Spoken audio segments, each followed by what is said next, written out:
Welcome! Today we're going to be creating a system where we're playing randomized sounds within a randomized location in a map.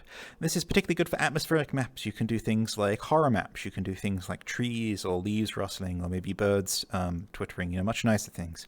Unfortunately today we're going to be doing horror. That's just because I pulled some horror sound effects out of the Creator Jam folder and it's quite impactful to show you what's going on.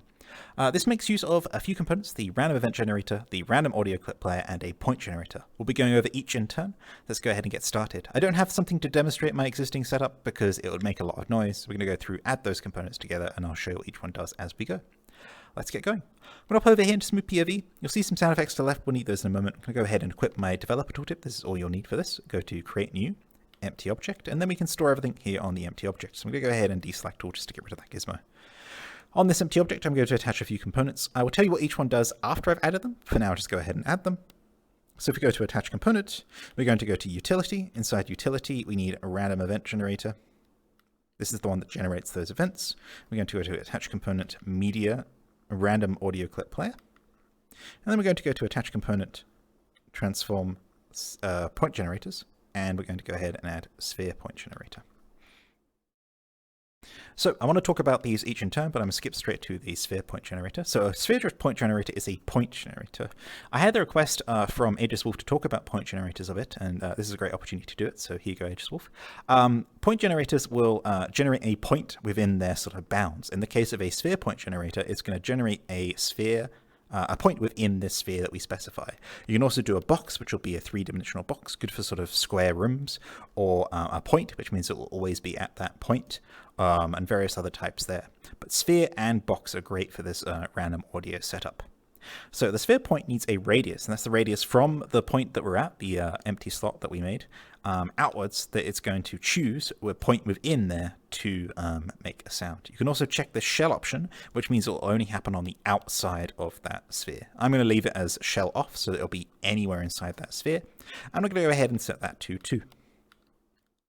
With that done, we can grab the sphere point generator and drop it into the random point generator.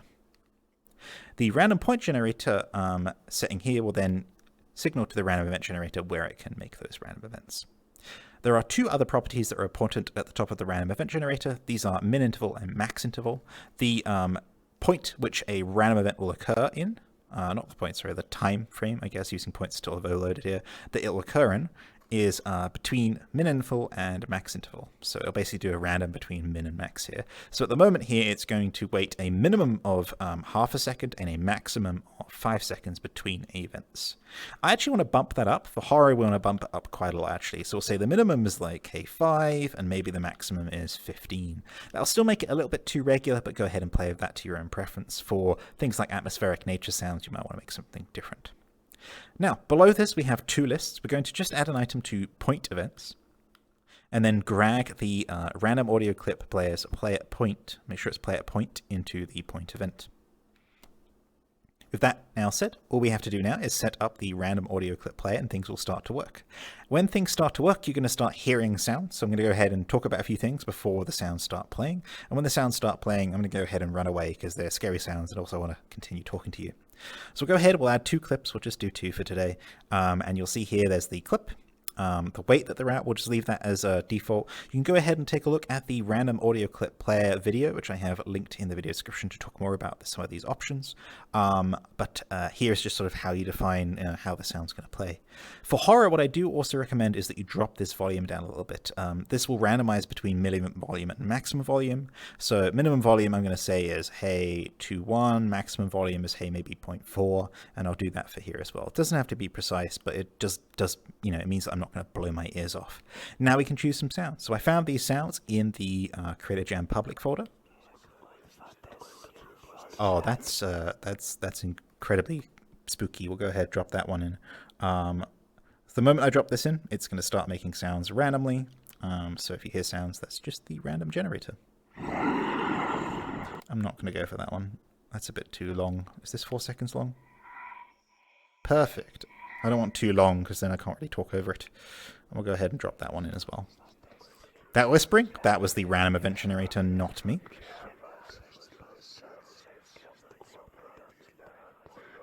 And so it's playing sort of here. I know spatialization might not come through in the recording, but sort of here. There was whispering that sort of played over here. I'm going to go ahead and delete these so we know it's not these happening it. Or causing it at least. Whispering over here.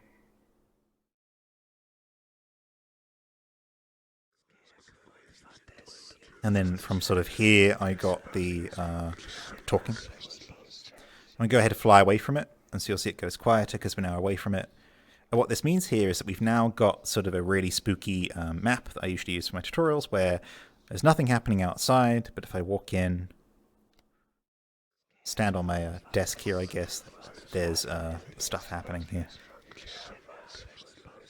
I'll go ahead and delete the empty object here just to get rid of those sounds. It won't stop the existing sounds, we'll just have to give it a moment to stop wittering on.